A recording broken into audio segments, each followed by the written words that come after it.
The treachery of demons is nothing compared to the treachery of an angel. Brenna Yovanov. Set in the present day, Charleston, South Carolina is the perfect place for a romantic getaway, especially in the spring and fall when temperatures are moderate. First of all, it has an amazing restaurant scene that can't be compared to any other city in the United States. In addition, palmettos, magnolias, and oaks border the streets with Victorian homes dating back to the early 17th century. History, both good and bad, is in plain sight.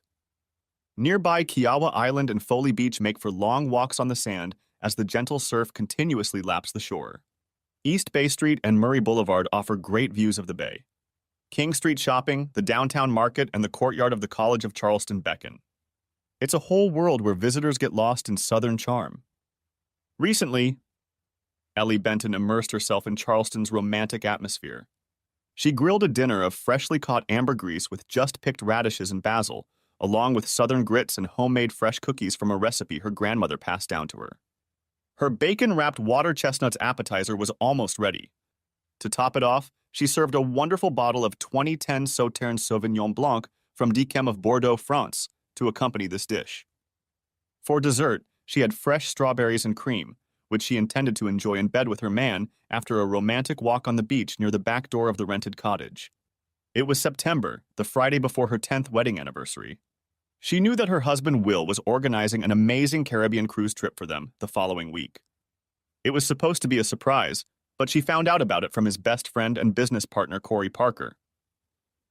The program included at least 2 evening horseback rides on the beach at ports of call, which she knew would lead to outings of a very different kind.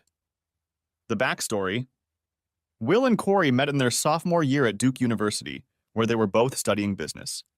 They became fast friends and fraternity brothers, joining Sigma Chi. After graduation, they decided to go into business together, a startup tech company that specialized in helping high school students find a college. On average, more than 2.9 million students enroll in colleges and universities across the United States each year. Many of these families have the money to help their children make the best school choice. They broke even in 3 years of operation, and by year 12, the current year, after taxes and expenses, they would each have $250,000. Each year, they learned from market research how to improve their product and optimize services. They were still young and hungry. None of them were driven by money, but once they started making it, they agreed that having it was better than not having it. Although they weren't rich yet, they were on their way to it. Their goal was to buy out a major technology company within the next 3 years and then decide which mountain they wanted to climb next. Will and Ellie met during their sophomore year in Charlotte, North Carolina, where Will and Corey opened their store. Ellie Shriver attended Sweetbriar College, women only, in Sweetbriar, Virginia, 2 hours west of Richmond. She was a member of the equestrian team and majored in equestrian studies. Her dream was to own a stable, or better yet, her own farm. She got her first job out of high school at just such a farm north of Charlotte. She'd met Will when she and Corey led their small group of 6 on an afternoon walk. Neither Will nor Corey knew a damn thing about horses, but decided it would be a fun workday away from the office. Will immediately fell in love with the young woman who was leading their trip.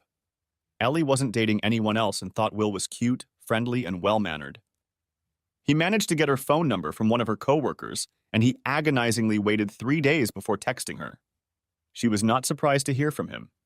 They both felt some chemistry during the trip, and she agreed to meet him for coffee. 11 months later, they were married and had an amazing honeymoon in September, on horseback, of course, in the Maroon Bells Mountains near Aspen, Colorado. Will didn't allow them to vacation in the great outdoors after the wedding. They took a few day hikes but returned to the St. Regis Hotel each evening for a relaxing evening that included a combination of ice, whirlpools.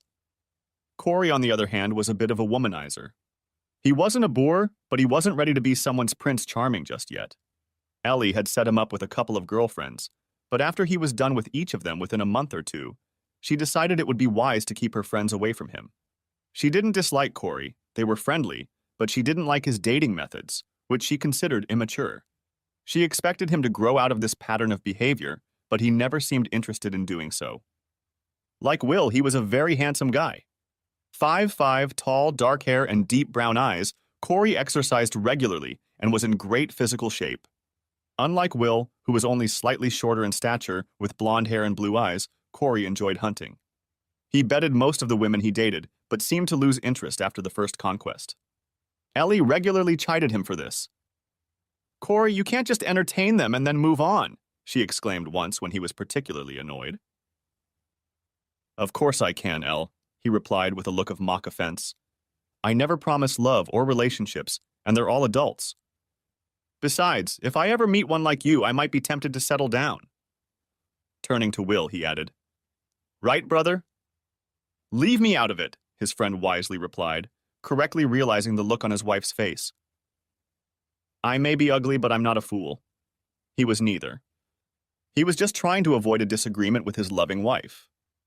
Meanwhile, at the ranch recently, and so a week before her husband's unexpected wedding anniversary trip, Ellie was humming happily to herself as she prepared for a very romantic dinner. Footsteps on the walkway. "He's almost here." "You're so freaking amazing, Ellie. I'm loving every minute with you." "Damn you, Corey," she said. "I can't believe it. I love you so much." 9 months ago. Corey felt he was close to his goal of entertaining his business partner's wife. Ellie was mad at Corey most of the time, but he took it as part of the game. Corey would love him and leave him for a month or so. She thought it was selfishness on his part. He just wanted it without any commitment. His behavior infuriated Ellie when she had to comfort one of her friends. For Corey, it was all part of the plan. But much more importantly to Corey, it gave him the opportunity to learn details about Ellie from her friends. He was an expert at getting a woman to trust him and open up. He could safely ask seemingly innocuous questions about her without arousing suspicion. It allowed him to figure out how to slowly lure her into his bed. Corey knew he had to be patient in this endeavor. It would be a long-term approach. In his musings, he genuinely cared for his business partner, Will. They had been friends since college, and their budding business was paying off. He enjoyed working with Will and hoped it would continue for many more years to come. No, for Corey, it was just a challenge, a dance, as he called it. He was convinced that with enough work and dedication, he could bed any woman, single or married. So far, he'd been almost exclusively single, but Ellie was gorgeous and thought he was an asshole. Corey wasn't going to hurt Will. By winning Ellie over, he would later convince her that they should stop for the sake of her love for Will. Remorse would make her agree, and they would cut their liaisons down to once or twice a year. Will never know about it, and he won't be hurt. To make sure of that, he'll coach Ellie. In the end, everyone wins. For several years, Corey pushed and prodded her. He would infuriate her at times, then apologize for hurting one of her friends. Elle would berate him and complain about him to Will. "Your partner is such an asshole!" she yelled. Eventually, Corey groveled and won her over with his boyish smile and puppy dog eyes. He gave her small gifts, nothing inappropriate, but things he found out she liked. A certain kind of dark chocolate she loved, or a scarf that one of her friends said she liked. He always accompanied them with a sheepish, "I'm bad, but please love me," look that made her feel good in the end. He always knew he was back with her when she hugged him and said, "I still hate your damn guts, but you can be so sweet when you want to be." It was in late January of this year that he had his breakthrough. Shortly before Christmas, he had met, dated, and gone to bed with Joe, Ellie's co-worker at the stable. On the 23rd of January, he was at Will and Ellie's house for a Sunday night soccer game. Corey and Will were drinking beer in Will's room while watching the NFC and AFC championship games. During the second quarter of the AFC game, Allie's phone rang. She grabbed the phone and answered it, leaving the room. Corey and Will heard the first few phrases of her conversation. "Hey, Joe. What's up, girl?" "What? No, you can't be serious. He didn't do it." "Joe, try to calm down and tell me what happened." Silence for about 2 minutes. Then, they heard a chair on the kitchen table being pushed with such force that it fell over and the stomping of feet down the hallway. "That goddamn bastard, I'm gonna kick his ass." Slap. Will looked at Corey, realizing what had happened. "Really, brother? You broke another heart?" "I'm sorry, Will. I know things are hard for you and Ellie, but Joe just wasn't for me and I couldn't leave her." "Corey, when the hell are you gonna grow up?" "Why don't you wait until you realize if you really care about him?" "God damn it, stay away from my wife's friends. She'll yell at you for 10 or 20 minutes, but then she'll bitch at me for at least a week." "Man, I'm sorry, but I gotta listen to you and pull my head out of my ass. One of these days, she might just shoot me." "Well, I don't own a gun, but I can't promise she won't buy one." "Shit!" He intercepted the ball again. A few minutes later, Ellie popped out of the bedroom and ran into Corey. You're such a shit. You're such a damn shit, Parker. He realized things were totally bad when she started using his last name. I'm sorry, Ella. Jo is a nice girl, but She didn't let him finish. Screw you, Corey. Jo isn't just a nice girl. She's one of my best friends. I told you when I introduced you to her to stay away from her. I know, Al. Shut up, Corey! Ellie yelled, driving herself into a frenzy. She picked up a pillow from the couch and started pounding him with it. She cried, every time you just use them and then toss them aside. Why, Corey? What the hell are you getting at that you can't just be a decent guy for a wonderful woman like Jo? Corey managed to get up and move around the couch, trying to increase the distance between himself and his abuser. It was only a pillow, but it was a strong one, and the blows came with force. She stopped for a moment to catch her breath, at which point Corey grabbed his jacket and hurriedly retreated to the front door. You're acting crazy, Ellie. I'm sorry I hurt Jo, but I think I'd better get out of here and let you cool off. Maybe we can talk when you've calmed down. With those words, he was almost out the door. Calm down? Calm down, she muttered, following close behind him. You have fun with my friends, you freak, and you tell me to calm down? She threw a pillow as he closed the door to dodge her final onslaught. But Ellie was so flustered that she opened the door and followed him down the sidewalk. Will sat on the couch, deciding that avoiding this battle was the better part of valor. I'm not done with you yet, Corey Parker. Get your sorry ass back here, Ellie yelled, following him to his car. Corey had parked in front of the house, not in the driveway, and the hedge blocked the view of anyone looking out of the house to the street. They were alone. Corey raised his hands in a sign of surrender. Okay, Elle, wait a minute, he said in a calmer voice. First of all, it's about 28 degrees outside and you're barefoot and only wearing a t-shirt. You better get back inside before you get cold. He didn't want her to get sick from being out in the cold, but he secretly enjoyed the sight the cold made of her nipples. Her teeth were chattering, but she wasn't going to stop. Screw this, Parker. Then she burst into tears again. Why, Corey? Please tell me why. You shouldn't be such a jerk to my friends, or any woman for that matter. What is going on with you? This was the moment he'd been planning for so long, and now it had come. He made a puppy face and replied, Do you really want to know, Ellie? Are you sure you want me to tell you? Once I do, there's no going back. Ellie was a little surprised at his vulnerability. She'd always thought he was superficial, but in an instant he'd shown her a different side, an intriguing one. Yes, Corey, she said more calmly. Please tell me. Because of you, Ellie, I can't stay with either of them. I know you're married. Hell, you're married to my best friend.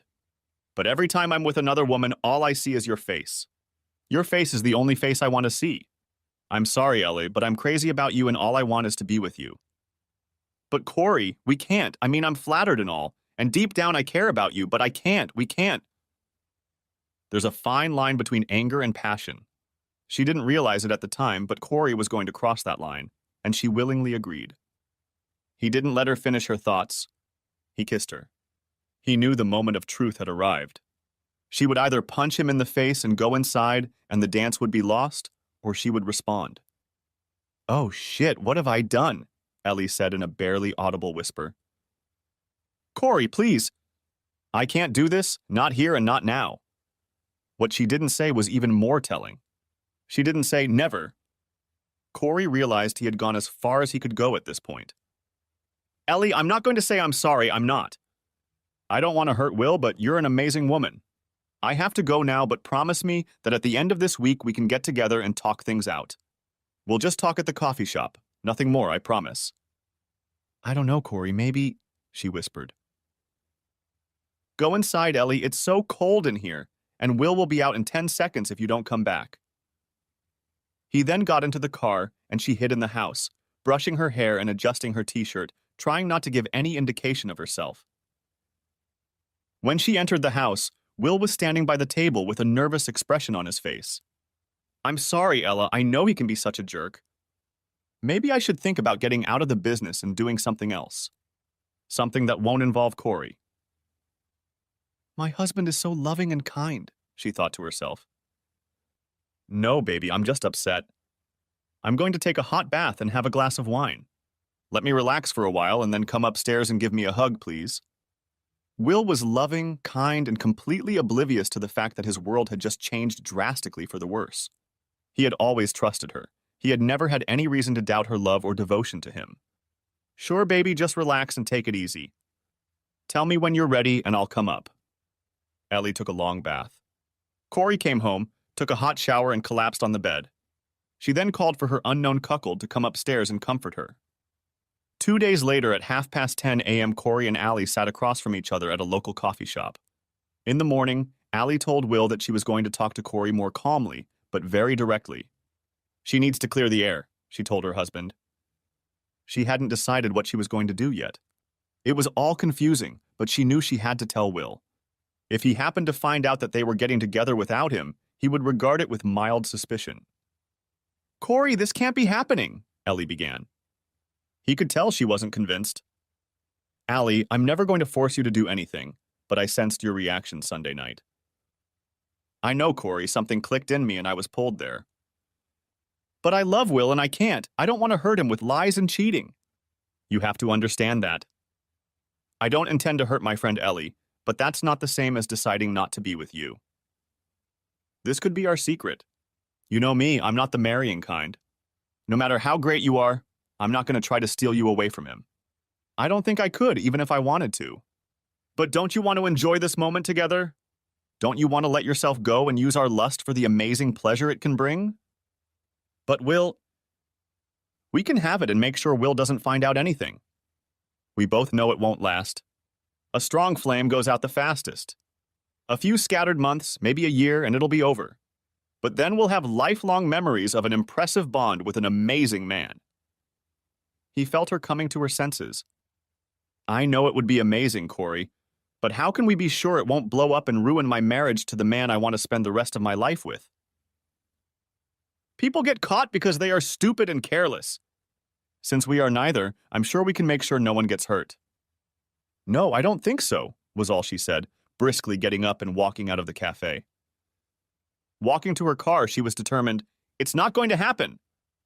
Corey wasn't the least bit embarrassed by this. He knew she had crossed the line and there was no going back. It might take some time, but he would help her take the next few steps. He sat for a while pondering, then grabbed a coffee for Will and headed to the office to lie that Ellie had read him the riot act. The next steps followed a week later. Will needed to drive to Winston-Salem to meet with a couple of technicians they were recruiting from Wake Forest. Knowing she had an evening free, she rode for an hour after work and came home, chilled from the early February temperature. After a shower, she threw on a warm terry cloth robe and headed downstairs to sit by the fireplace enjoying some wine. Will called to let her know that everything was going well and he would be home by lunch the next day. 10 minutes later, there was a light knock on the back door. Startled, Ellie turned around and looked. There stood the devil incarnate, Corey Parker, smiling and holding a 2012 Camus 40th anniversary cab convertible. Something clicked, and without thinking, she swung the door open and threw herself into his arms. There was no one outside on such a cold February night. Corey borrowed one of Will's jackets and put on his cap in case anyone saw him. No one saw. Corey picked her up in his arms, slung her over his shoulder, and carried her upstairs to the Bentons' marital bed. She glared back at him. What are you going to do about Parker, you bastard? I think you should leave right now. You're not man enough for me. You might flash your eyes at my friends and they'll melt, but not at me. I'm not impressed. Get out of my bedroom. In no time, she didn't realize how herself they were at it. Finally, after about 2 hours and another shower, they embraced each other and drifted into slumber. Before drowsiness overtook her, Ellie finally remembered Will. Corey had thoughtfully set the alarm on his phone for 6:30 a.m. He let her sleep in while making coffee and summarizing. They would have to be very careful in the coming months. He was beginning to question whether a brief interlude with her would be enough. Ellie was an incredible woman and lover. She gave him everything he could handle and more. He loved that at times she was submissive and let him take the lead. But she also pushed him like no other woman had ever pushed him, and that thrilled him. Ellie woke up to the smell of fresh coffee and to Corey looking at her with a smile. She got up and headed for the bathroom. A few minutes later, they were sitting side by side, sipping coffee and talking quietly. After finishing their cup, they went to the kitchen for more. 2 hours later, the sheets were washed. Corey was in the office. Will had just gotten into his car, heading for home and his loving wife. The word cheater had never crossed her mind. Like 99.9% of people, she considered herself a basically good person. Maybe what she was doing was wrong, but she didn't allow herself to consider it wrong. I love Will and I will never stop, she thought to herself. She didn't question how acceptable love, fidelity, and adultery with her husband's business partner was. That's the thing, you can't think about betrayal too much. If you think about it, you'll see holes in your arguments and realize you've morally stumbled. So Allie, like so many others, just decided that everything would be okay and moved on with her life. For the next 8 months, Corey and Allie spent at least 1 day a week together, in bed, in the car, on the couch, moonlighting in the park, and even in a remote corner of the giant parking lot at Lowe's Motor Speedway. They never met in the same place more than once, and always at a time when their antics would have been nearly impossible to detect. Hotels were used about every third meeting. Corey would pick a city close enough that it could be charged as a business expense. Ellie, for her part, would tell Will that she needed to look at a horse or investigate a competitor's stable. Following Corey's admonition, Ellie continued to love her husband as she had before. It wasn't hard for her, as she genuinely liked him in so many ways. Will just trusted the hell out of both of them. He'd never suspected anything. When Will had told Corey in August that he planned to surprise Allie with a Caribbean cruise in September for their 10th wedding anniversary, Corey had decided that he would try to spend a weekend with Allie a week or two before. He knew that Ellie was starting to worry that they were out of luck. As Corey had suspected, he hadn't lost interest in her, but he was also determined not to let his girlfriend find out about his betrayal. Perhaps this would be the last fling. Perhaps. Recently, back in Charleston. Dinner can be left for a few minutes, she whispered in his ear. Her cell phone rang, but she ignored it, which turned out to be one of the biggest mistakes of her life, because every cheater eventually gives up at some point. A few minutes later, 3 hours north of Charleston, a blissfully ignorant Will Benton was enjoying a Chinese meal when his cell phone rang. The area code was 843. Thanks to his business, Will knew a lot of codes, especially in the southeast. Charleston? He wondered to himself. He didn't get any calls from customers, and he didn't remember any close friends in the area. Hello. Hi, this is Gemma Hartnell. I'm trying to reach Ellie Benton. Well, you're getting close. This is her husband, Will. Is there anything I can help you with? I'm sorry to bother you on vacation, Mr. Benton, but Mrs. Benton was riding Kiowa with us today, and her wallet must have fallen out of her purse when she left. I guess she hadn't discovered it yet, or she would have come back for it. Anyway, we had her cell phone number that she had booked, but she didn't answer. It was the only number I could find in her wallet, so I decided to give it a try. I'm so glad I got through to you. Before she could continue, Will interrupted her. You told Ellie Benton, right? Yes. Could you confirm her address on her driver's license? Sure, give me a second. 1810 Falling Leaf Drive. That's our address, but there must be some mistake here. Ellie is at a horse show this weekend in Lexington, Kentucky. Will felt his palms begin to sweat. I'm sorry, sir, the young woman on the other end of the line replied. Gemma was starting to get nervous too, not realizing what she had gotten herself into, but wanting to get out as soon as possible. If you speak to her, would you please tell her that her wallet is in our possession at Seabrook Stables?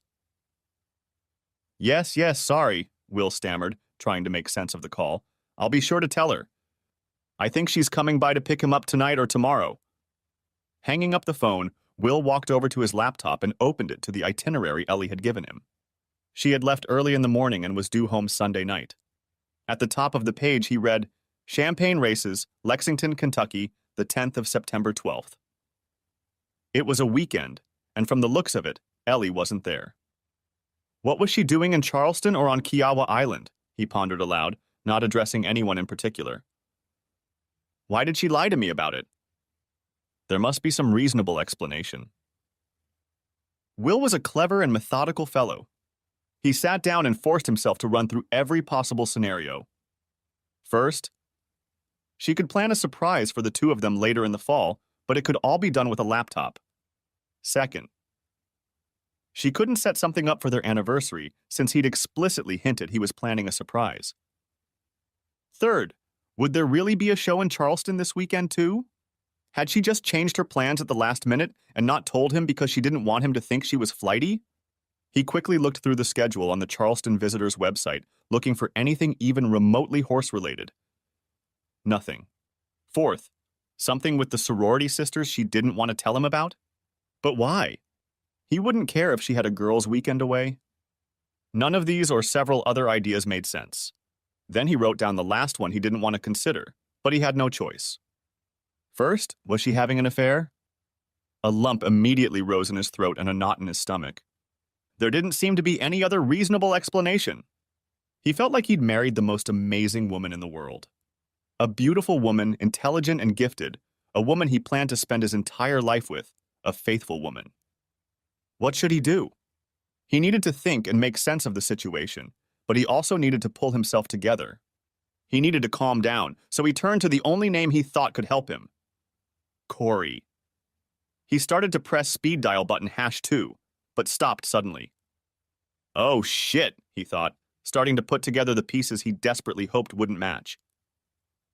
Corey's gone to Florida to visit his relatives for the weekend. Right?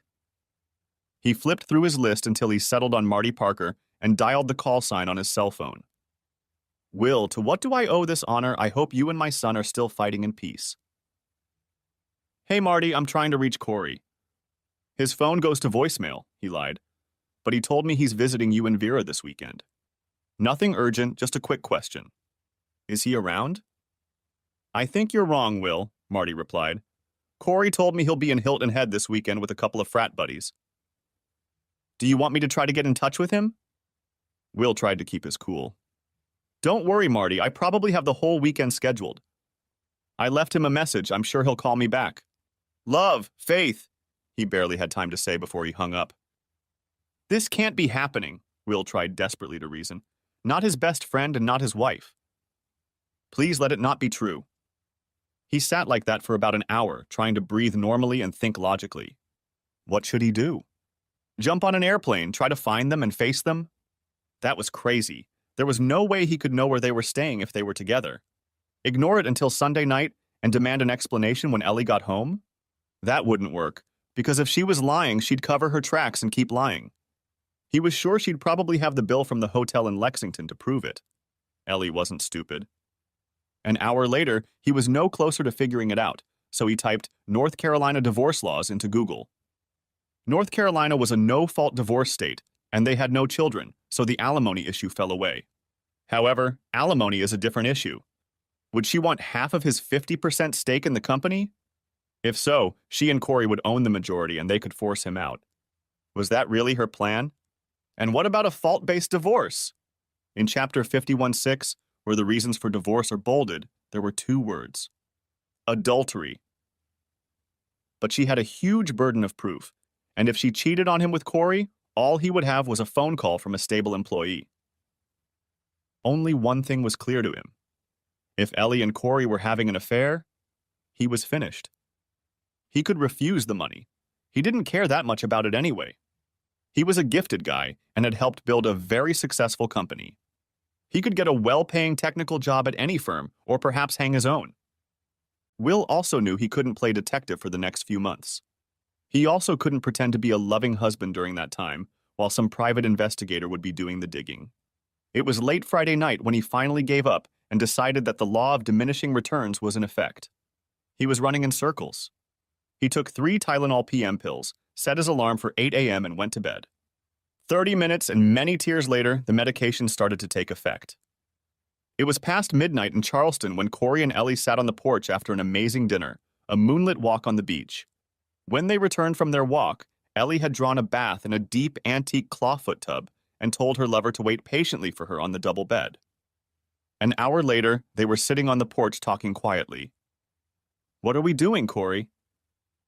What do you mean? It seems to me that you're well aware of what we've been up to. You're not so smart, she replied, punching him on the shoulder.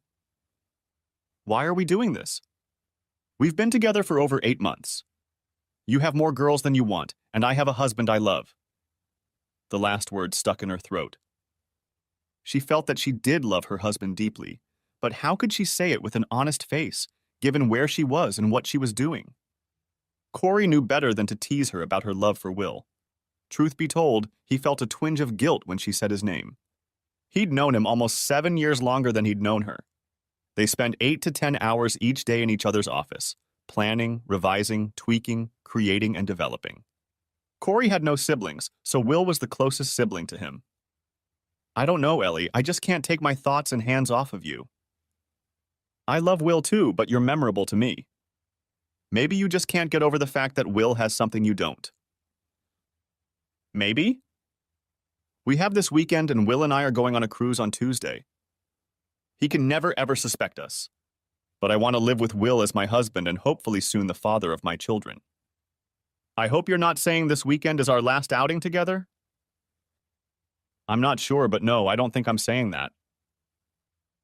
It's a little late to tell me I don't have a big head. At precisely 8 o'clock in the morning, Will Benton rose from bed. Slightly staggered from an overabundance of sleeping pills, he forced himself to take a cold shower and dispel the fog. He brewed some coffee and finalized the plan he'd developed over the last half hour.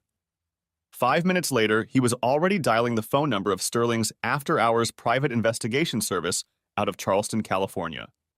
The customer service operator recorded his information and promised that one of their highly trained professionals would call him back in the next 30 minutes. Private investigators only eat what they kill, so the callback came in less than 10. Mr. Benton, this is Amanda Cunningham. How can I help you? Will laid it out point by point, which he wrote down. First, his wife, Ellie Benton, said she was going to Lexington for the weekend, but had somehow dropped her purse in the stables on Kiowa Island. Second, he feared she was there with her lover, business partner Corey Parker.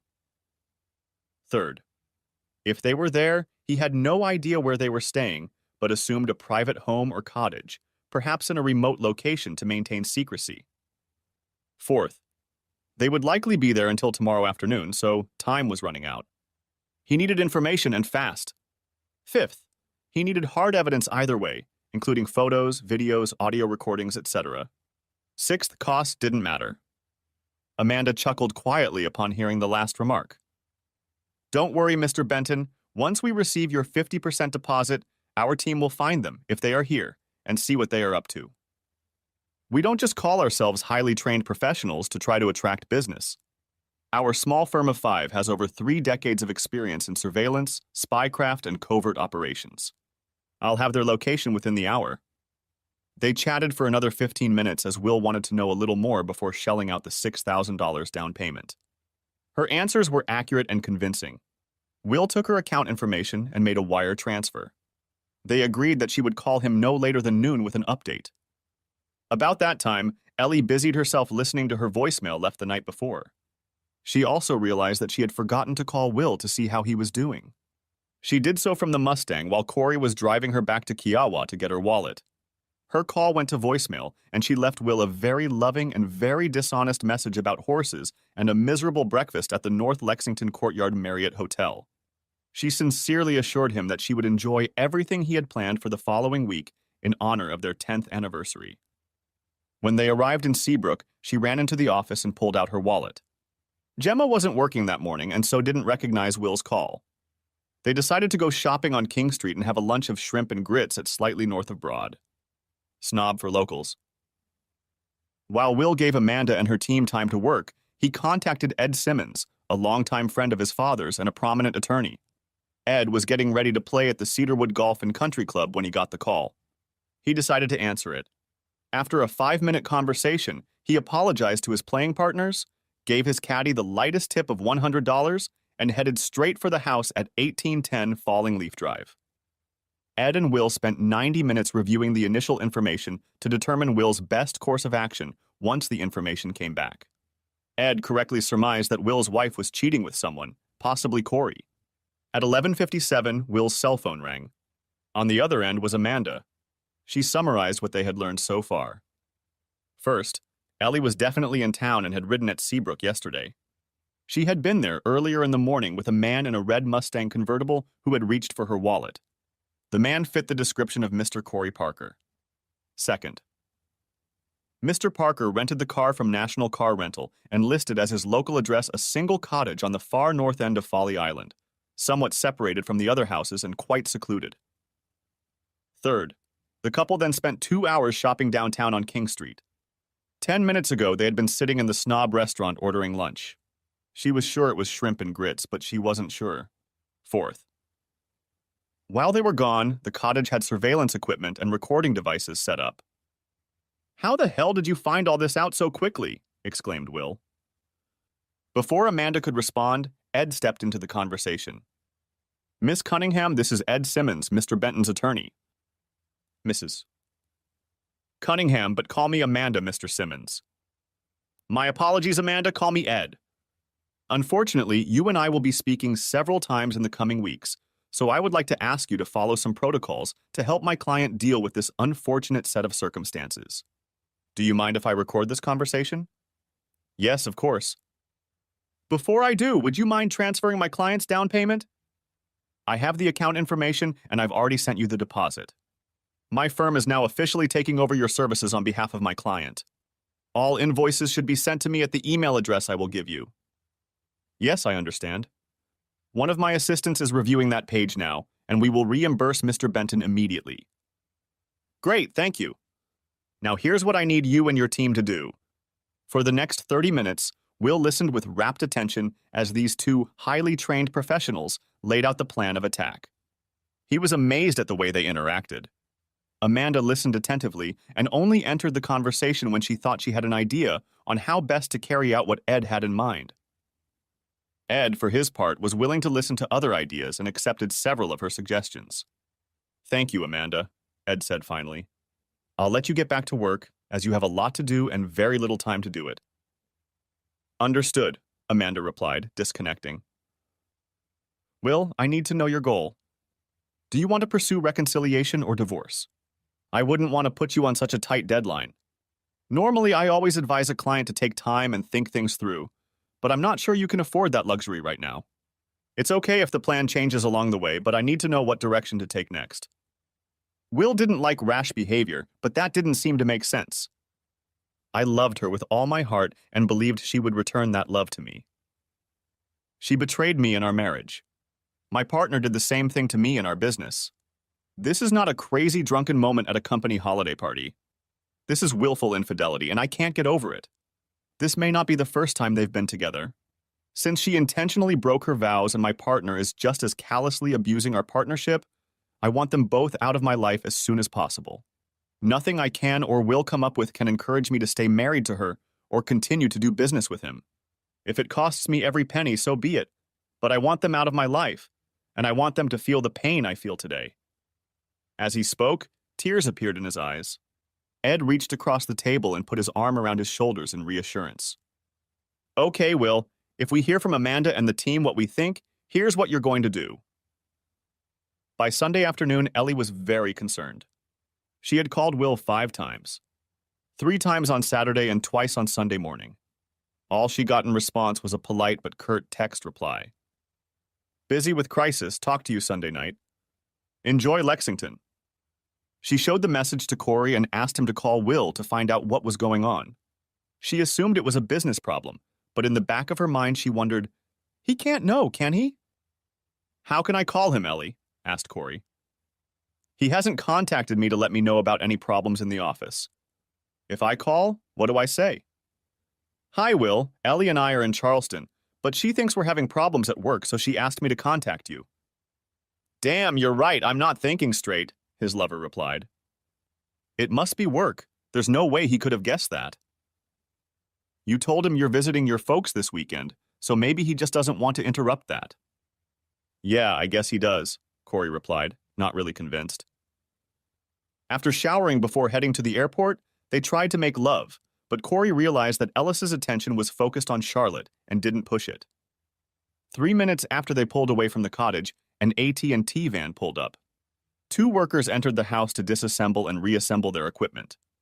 30 minutes later, Amanda and her 2 assistants were going through tapes and recordings. An hour later, one of the men remarked, "Damn, what stamina they have!" Corey dropped Ellie off at the front desk and headed to return the rental car. At that moment, his cell phone rang. It was his father. "What's up, Dad?" "Hey, son, just checking in to see how you're doing. Hope it's fun in Hilton Head." "Yep, really not hitting the ball very aptly, but we played some golf and had some great seafood." "Are you and Mom okay?" "Sure. Listen, son, I won't keep you, but Friday night I got a call from Will looking for you. For some reason, he thought you were coming to visit us for the weekend. I reminded him you were at HH, but that surprised me because he doesn't make mistakes like that. Is he okay?" Corey felt his stomach roll up to his throat and tried desperately to speak normally. "He's had a lot on his mind lately, Dad. I think he and Ellie want to start a family, and he's a little worried about being a father. I'm sure he just got the dates mixed up. I'm still coming up in 3 weeks for the weekend." His answer seemed to convince his father. They chatted for a couple more minutes and then hung up. Corey decided not to tell Ellie. "It's probably nothing, and I don't want to upset her before the flight home."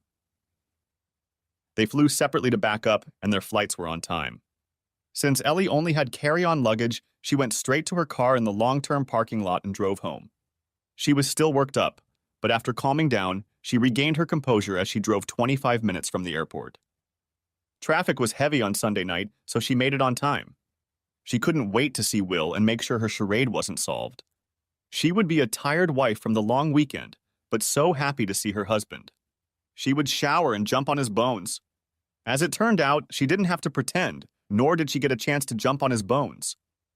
When she pulled into the driveway and pressed the button for the remote that opened the garage door, she got her first clue, though she didn't pay attention to it. The remote wasn't working.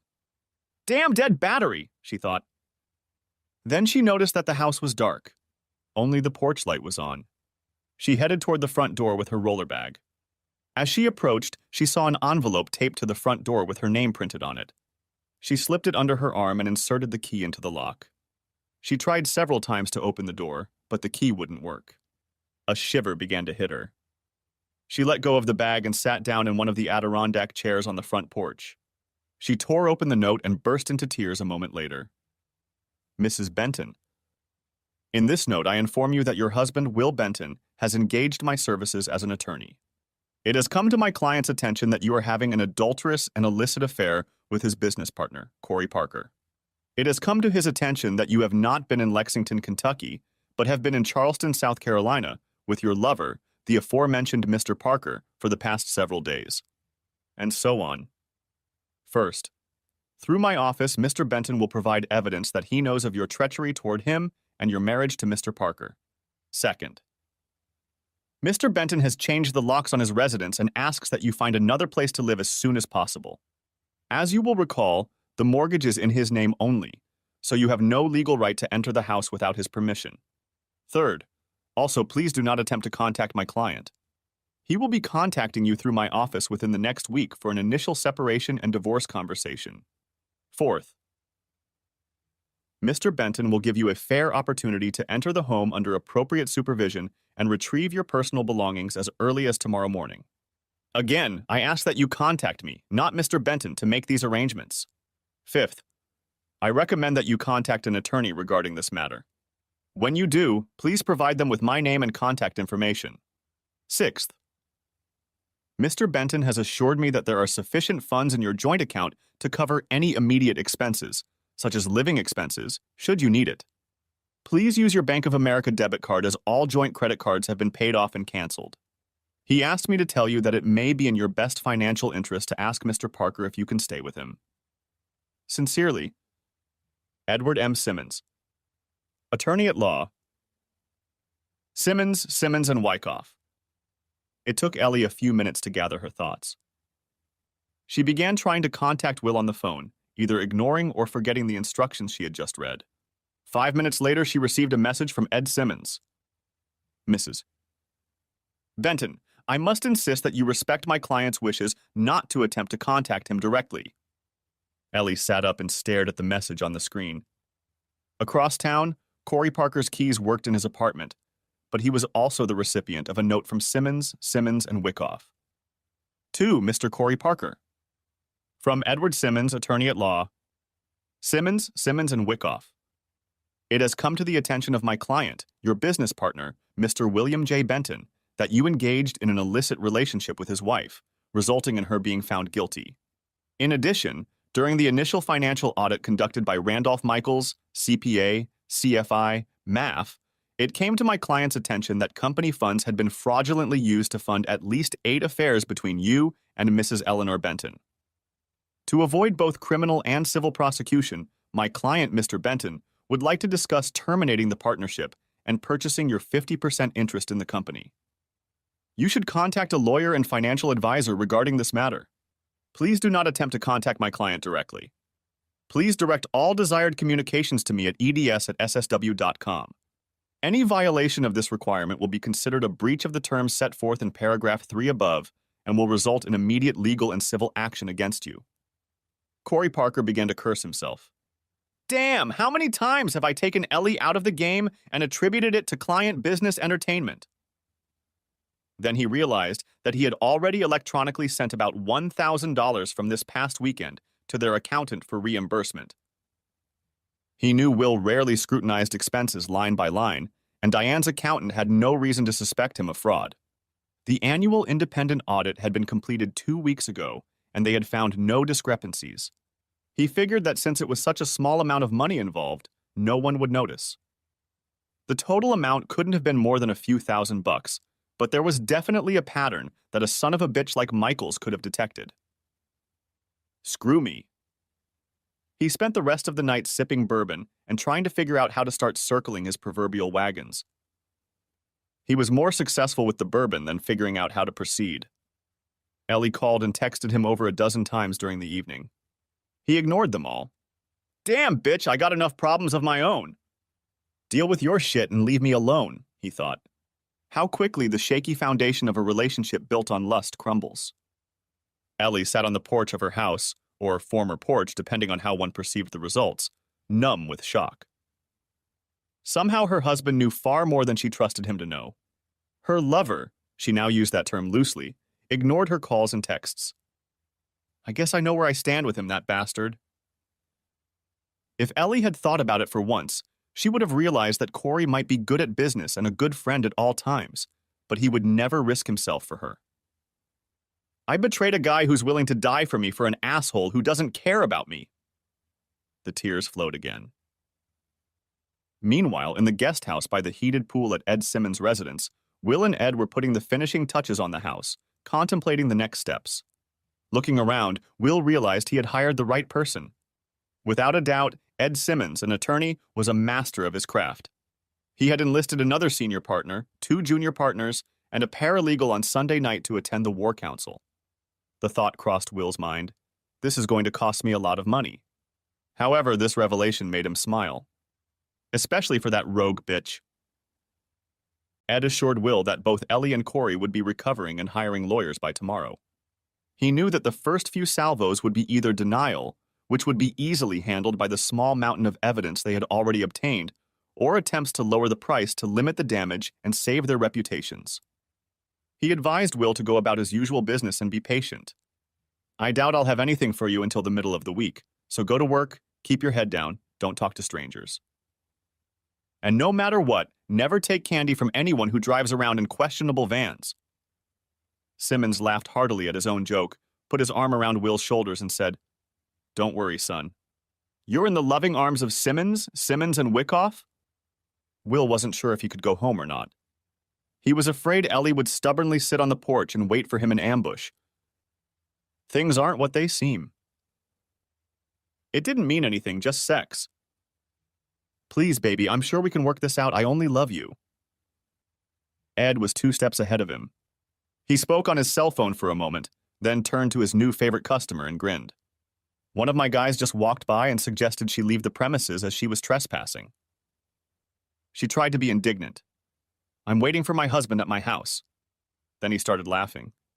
My boyfriend suggested that if it was her house, she should enter it with her key, at which point she became enraged.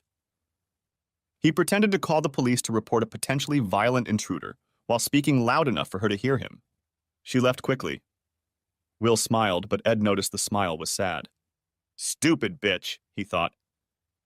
For the next few days, Will did everything he was told, following the lawyer's instructions exactly. By Tuesday afternoon, He had changed his cell phone number because there was no way Ellie could take it that he had no desire to talk to her. The situation at the office was complicated. On the advice of his attorney, Corey decided to work from home. You don't want to be seen as intrusive or refusing business, like admitting your partner is right, he was advised. Will valued honesty. He told the small staff that he and Corey had some differences that were being worked out. For the time being, they should treat him as a partner. He assured everyone that the difficulties would be short-lived and things would be resolved soon. Whether he believed what he was saying or not remained to be seen. Ellie continued to work at the stables, but became so distracted that her employer asked what was wrong. She explained that something wasn't going well between her and Will, without revealing any details. Her boss, Stephanie, hugged her and advised her to hang in there. Ellie was also having trouble finding a competent lawyer. Lawyers want to know all the facts up front. Because it became clear after she told the whole truth that there was little hope for any significant payout, her first two attorneys turned her down. She eventually turned to an ambulance chaser named Seth Moore. He assured her that he had handled bigger cases than this and would get a lot of money from the settlement. He wanted her to have enough money to give him a retainer that would cover this month's office rent and still have a little left over for a night at his favorite strip bar. Maybe if she's desperate in a few weeks, she'll sleep with me in exchange for services rendered? Neither Mr. Moore nor Corey's lawyer, James Abernathy, had the time. Ed Simmons was a successful trial lawyer with an impeccable reputation. He was deeply connected to the powerful in Charlotte's legal circles. He pushed for a speedy hearing as soon as Ellie received the subpoena 2 days after returning home. Abernathy was a tougher nut to crack than Ellie's incompetent lawyer, but even he realized he wasn't playing to win. He realized that dragging the case out for months, a year or two, was beyond his client's means. By the end of the second week, he advised his client to offer to sell his part of the business at a favorable price that would allow Corey time to get back on his feet and pay his legal fees. Corey authorized Abernathy to make an offer to sell at 80 cents on the dollar. Simmons received the offer to sell and advised Will to offer 10 cents on the dollar. We'll probably end up settling somewhere around 30. I know Abernathy well, and even though he sees the situation for what it is, he'll still negotiate hard. Will wanted Corey to feel his pain. 10 cents on the dollar would bring his former friend back to square one financially. That would be fair. But Will also knew he had to listen to his lawyer. If they got 30 cents on the dollar, it would certainly hit Corey hard. He would leave the rest to fate or to a later date, whichever came first. 3 days later, Ed, true to his word, made a deal on Will's behalf. 28 cents on the dollar. He relayed to Will over the phone. Not as much as you'd hoped, but still, that's a pretty big win for you. Will thanked him. Now Ed spoke of real pain. Will, you're going to have to sit down with Ellie and talk. The judge will want to know what you've done to reach out and talk to her, even if you intend to divorce. It's always better to have answers before the judge asks you questions. We drew the Honorable Kim Landis in our divorce petition. It could have been better, it could have been much worse, so overall it's fine. However, she is committed to trying to mend relationships, so she will have questions about counseling. Perhaps she will even demand it. I won't bore you with the details right now, but I will say that it's time to talk. I'll make the arrangements. We'll start by having the attorney in the room, but then I think it would be wise for you to just sit and talk to her alone. Prove that you can have a calm and cordial conversation despite being deeply hurt. It will help us prove to you that you are a reasonable person. Will hung his head, realizing that Ed was right, but dreading this moment. All right, Ed. You're right. Let's set it up. Ed looked at his young client and felt sad. Ed Simmons was once young and had his heart broken by his first sweetheart. Ed had paid his way through college with an ROTC scholarship and was serving at the rank of first lieutenant when the First Gulf War broke out. He was attached to the 1st Infantry Division, mechanized, better known as the Big Red One. He served under Brigadier General Andrew C. Gainey, and they kicked each other's asses. At home, however, his love Becky decided not to wait for her man. Ed was devastated, but with the help of friends and family, he coped. He knew that Will would be okay in the long run. In truth, he knew he would be better off without his cheating wife, but now was not the time for that. Will would realize that in time. Now was the time to talk to him and let him know he wasn't alone. Ed might have been a harsh son of a bitch, but he had a big heart and it ached for his client. The meeting was set for mid-afternoon the following Friday. Ed wanted Will to have the weekend off so he could recover after a couple hours of hard work. Both parties agreed that they would spend the first 30 minutes or so with the attorney, and then Will and Ellie would be alone. Ellie and Seth Moore arrived on time. Seth was dressed in a surtout off the rack, probably from JCPenney. Ellie was dressed in a modest light blue sundress that came down below her knees and a maroon sweater. Her hair was gathered into a ponytail, and she wore Michael Kors sunglasses. Ed and Will stood as they entered the most private conference room at Simmons, and Wyckoff, which meant the other party would have to traverse several hallways and corridors. Ed wanted to make sure Moore understood what he was facing. He knew that Seth's office was 15 feet from his three-seater behind the desk from IKEA, where his assistant stripper Molly worked when he could afford to pay her. Will had always been in love with Ellie, and a lump rose in his throat at the sight of her now. Even after her betrayal, she was still beautiful in his eyes. He managed a polite smile, but he avoided looking at her in a way that could be perceived as love. "It's good to see you, Will," she said, looking at him intently, perhaps trying to see if there was any affection in his heart for her. Will nodded. "Ellie, thanks for coming." Ed mimed a poker face, but inwardly thought to himself, "Young man, don't let her see shit." "Shall we begin?" he said loudly, inviting everyone to sit down. "Yes, thank you," Seth cut in, perhaps deciding he wanted to build momentum in his direction. "My client has agreed to this meeting to find out what her husband is proposing as an attempt to save their marriage." Ed interrupted him by picking up a 6-inch thick folder from the end of his desk and held it out to opposing counsel. "What's this?" his colleague inquired. "I'm not sure we're ready to accept any documents today." "Counselor," Ed began, wanting to get rid of this prick as soon as possible. "This is approximately 50% of our file, indicating adultery and betrayal of marriage vows on the part of your client. To avoid redundancy, we haven't included anything repetitive. You will find notes and photographs of her activity in Charleston, South Carolina 3 weeks ago. In addition, we have witnesses from the hotel staff who will confirm that they saw your client with her lover, Mr. Corey Parker, who registered under false names as husband and wife. These liaisons took place over a period of 6 months. Our team of investigators have conducted a thorough background check to clearly articulate our claims. There is no ambiguity or heresy here, just cold, hard, verifiable data." Ellie shuddered as Ed explained the contents of the folder. The realization that this man had seen the photos made her clam up. He smiled politely. Together, under a moonlit sky or lying side by side in the candlelight and champagne, it was all so exotic and exciting. In the light of day, she began to realize that her choice had been a betrayal to a good and loving man. She struggled to keep her composure. Ed placed a second folder on the table. This one was much thinner, only 2 pages. "Counselor, this is my client's proposal to his wife for a divorce settlement." Then, looking directly at Ellie for extra convincing, he continued. "Personally, I think the terms are super generous. If it were up to me, I'd be willing to lay it all out to the judge so she could see the ugly truth of this deliberate betrayal on Mrs. Benton's part. Mr. Benton, however, being a man of character, persuaded me to make the offer." His experience and knowledge of legal litigation was paying off. Ellie looked defeated and Moore was clearly out of sorts.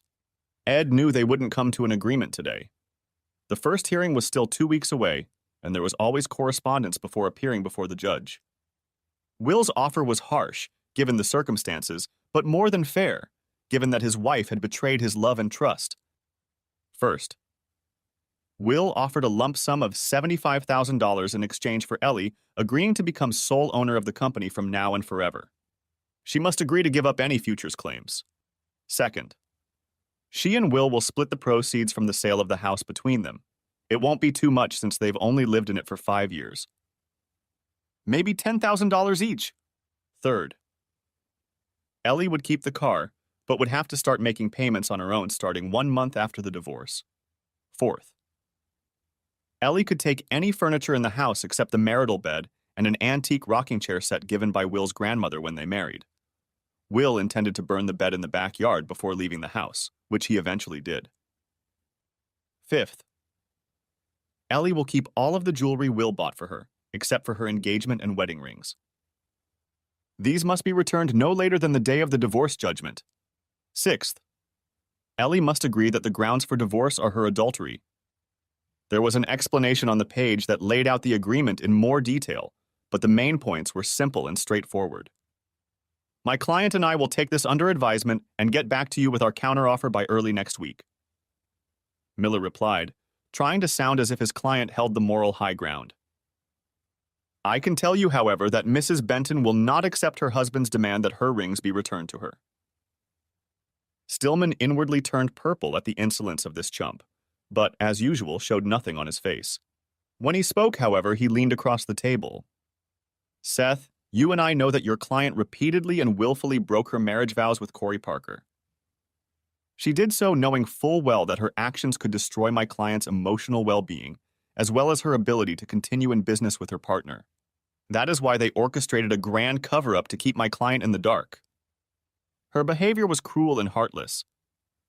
If you want to play this out in front of Judge Landis, be my guest. I would welcome the opportunity to meet you face-to-face in her courtroom. I'll be frank with you. You have no case. Your client cheated and lied. We have mountains of evidence, and we will not savor it, but we will make it all public at trial if you try to do my client any more harm than she has already suffered. If I don't hear back from you by noon Tuesday, the offer will be considered null and void. I'll see you in court then. Moore huffed and puffed, but even a lawyer of his low level knew that his opponent held all the cards. This settlement would be a decent payday for him. He'd get $10,000 before taxes, which was more than he usually made in 2 months.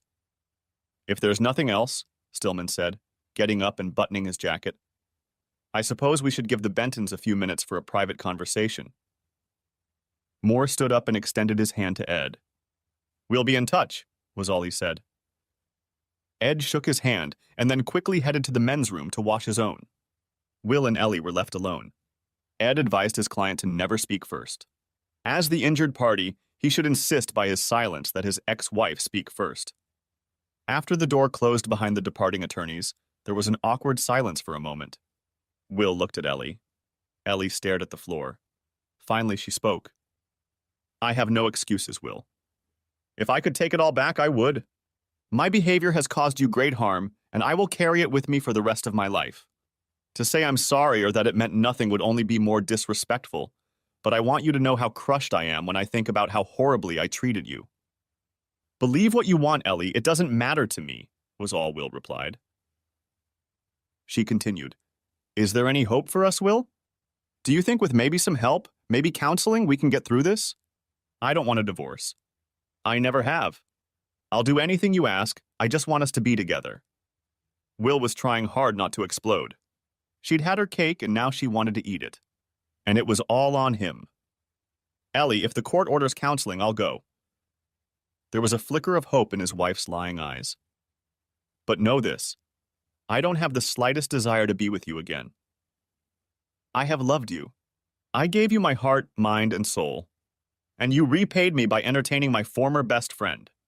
I don't even know what you are, Ellie, except that you're a whore. I will never touch you again, and I will never have children with you. You need my forgiveness, but you've ruined any hope of it. Ellie physically turned pale at his words. Will, do you hate me that much? Yes, Ellie, I do hate me today. The fact that you ask me questions like that shows your true nature, which is thinking only of yourself. But I'm planning for the long term, and my goal is to get over any emotions I have for you as soon as possible. My intention is not to care about you, not love or pity or anything else. My intention is to not think about you at all. You are not worth this pain. I've spent thousands of kisses and years of my life on you. I trusted you, Ellie, with everything, and you took it all away. You'll get on your feet or on your back, whatever you have to do to survive, but none of it will be with me. You'll have your horses and your stallion, that should be enough for you. Ellie went through a couple more options. Never speaking to Corey again, seeing a psychiatrist to understand why she made the choices she did. All of them went unanswered. After another 30 minutes, the conversation was over. Aren't you going to walk me to my car? One last moment together, she concluded. Walk Ellie or call Corey. Ask him to come get you and get back into bed with him. I'm done. Will stood up and started to leave, but she turned to him with one last comment. We had everything, Ellie, and you blew it. Over the next few days, Seth Moore, the attorney, did his best to get Simmons to concede on some of the demands in the divorce petition. He might as well have been talking to the wall in his office, as long as it did him some good. After the second conversation, Simmons stopped returning his calls. The Tuesday deadline was approaching, and Ellie knew she had little chance of getting more than Will was offering. On Monday, Corey did call her and offered to meet and comfort each other. Allie, desperate for any affection, agreed to meet him at his condo. She arrived at 8 p.m. and stayed the night. Corey didn't treat Ellie very well. It was pathetic, but that was what she had come to. Simmons had a man assigned to Corey's apartment who recorded her coming and going. When she left in the morning, it was obvious she had been badly mucked up. Her mascara and lipstick were smeared, and she looked like a whore leaving her house. The investigator smirked and returned the evidence to Simmons, and Wyckoff. Later that morning, when Ed was going over them with one of his assistants, he muttered, "No one could be that stupid." When Ellie returned to the studio apartment she'd rented month after month, she called Moore and told him to accept the divorce petition unchanged. He tried to argue with him. She hung up on him. The date for the first hearing came up. Judge Landis proved to be as tough as her reputation. She examined both sides of the case, asking pointed questions. Moore was like a man on a sinking life raft with sharks circling over him. Desperate is the only appropriate word to describe his case. Simmons was also questioned, but he was impeccably prepared. He gave plenty of answers before he was asked, and when he was asked, he had more than enough ammunition in his legal pistol. Landis also peppered both spouses with questions. Will was prepared masterfully. Ellie, not so much. At the end of the hearing, Judge Landis said, "Well, the evidence in this case seems overwhelming. I'll take a couple months to review them and perhaps get back to both attorneys with additional questions. If and when I call, I expect immediate answers. Is that clear to you?" Both attorneys answered in the affirmative. Landis always had a lot on her plate, so it was 3 months before she brought the parties back together. It is clear from the evidence that this is an egregious case of adultery. There are almost always two sides to every crumbling marriage, but damn it, Mrs. Benton, I can't see any plausible reason why you would leave your husband for Mr. Parker. As I understand it, the aforementioned sold his part of the business for pennies, thus confirming my opinion. Ordinarily, I would have scheduled a consultation, but I believe Mrs. Benton's cruel betrayal makes any reconciliation unattainable. Mrs. Benton, I can only most strongly urge you to think hard about your life choices and try to live a better life, on your own, in the future. Mr. Benton's petition for divorce and its terms are granted. The marriage is dissolved and the proceedings are adjourned. No slaps or cheers erupted from Will's side of the courtroom. Will and Ed shook hands grimly. Seth Moore hurriedly withdrew, leaving his client sitting at the table.